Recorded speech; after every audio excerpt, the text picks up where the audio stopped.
valoro mucho y reconozco su interés de seguir trabajando con las organizaciones de la sociedad civil, es de vital importancia. Y le haría dos preguntas, Nayeli. ¿Cómo responderá la Comisión Nacional de Derechos Humanos a la crisis de desapariciones forzadas y la falta de avances en muchos casos? Y la segunda, ¿cómo enfrentará la problemática de la violencia de género y feminicidios en México desde la Comisión Nacional de Derechos Humanos, Nayeli? Gracias.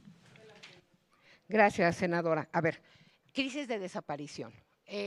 Sí quisiera hacer una diferenciación. O sea, tenemos un problema fuerte de desaparición y esta desaparición tiene dos vertientes. Una es las desapariciones entre particulares, que se llama, y las desapariciones forzadas, que son básicamente caracterizadas porque son por agentes del Estado. Y sí creo que hay que separar es decir, en dónde tenemos la crisis, ¿no? Y naturalmente separándolas, también cómo podemos resolver los dos elementos fundamentales.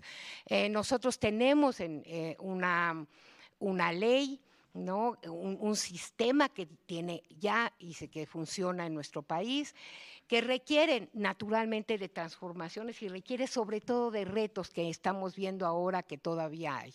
Por ejemplo, seguimos sin contar con un registro, ¿no? De qué estamos hablando, de cuántas personas, de dónde están y cómo podemos hacerle.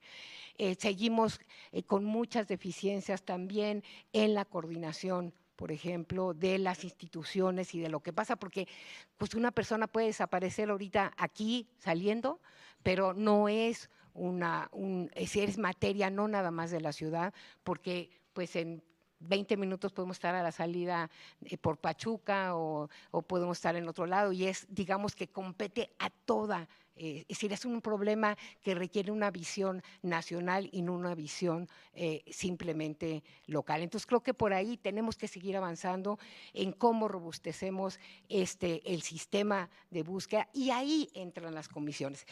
En el protocolo homologado, que es un gran esfuerzo, porque lo que dice el protocolo homologado es, a ver, esto es lo que hay que hacer y lo tienen que hacer en todo el país y estos son los mínimos y los requisitos para avanzar. Las comisiones solamente tienen una pequeña parte establecida.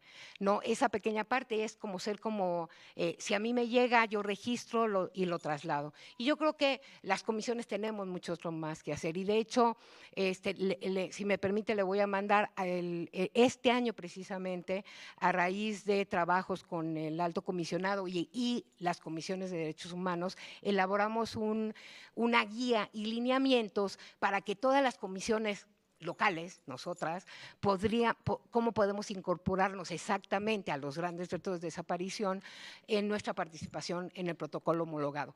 Y creo que por ahí tendríamos que ir caminando igual en la comisión, en la Comisión Nacional. Por ejemplo, cómo podemos aportar en los análisis de riesgo. Por ejemplo, cómo muchas comisiones locales acompañan las búsquedas, acompañan a las organizaciones, porque volvemos a decir y volvemos a ponerlo en el centro, no podríamos superar esta crisis, no podemos atender eso si no tenemos, por un lado, instituciones que se involucren y coordinación, y por otro lado, pues si no reconocemos que quienes están llevando hoy mucha de la carga de estas búsquedas, pues son las organizaciones, no nada más, y aquí específicamente estamos hablando de organizaciones que no trabajan para los desaparecidos, sino más bien que constituyen víctimas de desaparición, ¿no? Y lo de los feminicidios. A ver, creo que lo que ustedes aprobaron el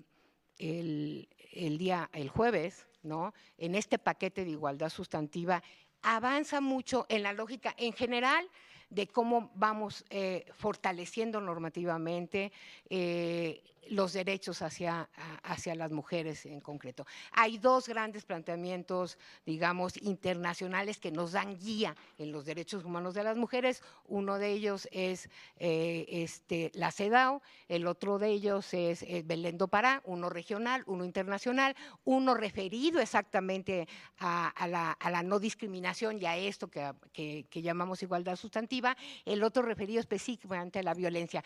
Naturalmente, cuando surgen como como se veían como paralelos. Hoy no podemos pensar, y las mismas reformas que ustedes aprobaron lo ven así, como que no puedes pensar en igualdad sustantiva si no piensas en que no tienes que erradicar la violencia, ¿no? Tienen que ir paralelos. Entonces creo que el seguir, digamos, obligando a que haya fiscalías especializadas, que lo que hagan es retomar cosas que ya, digo, están escritas y en donde además México es punta de lanza. O sea, nosotros tenemos en Campo Algodonero una de las planteamientos más robustos en términos de cómo tendríamos que analizar la violencia hacia las mujeres, cómo tendríamos que abordarlos, simplemente con una sola herramienta, análisis de contexto. Es decir, esto que nos permite determinar por qué un homicidio hacia mujeres en general tendría que estar o tiene las características para ser investigado como feminicidio, por ejemplo, ¿no? Entonces creo que el fortalecer las fiscalías, el fortalecer estas herramientas metodológicas que ahí están y que nos falta mucho para que se aterricen, es una de las maneras más a las que podemos avanzar mucho más. Y creo que también hay que revisar cómo nos estamos, algunos mecanismos que tenemos ahí y que no están dando los resultados que queremos. Uno de ellos es la alerta de género.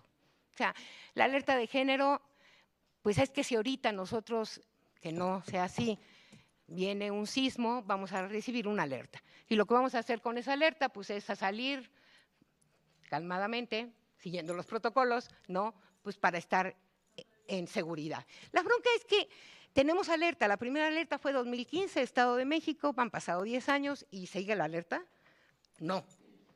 Entonces tenemos que avanzar sobre cuestionarnos que hay una falta de coordinación, que no se está viendo con seriedad y que la propia Comisión Nacional no está participando como debería participar en general en la materia que le compete, porque tiene actividades que son su obligación,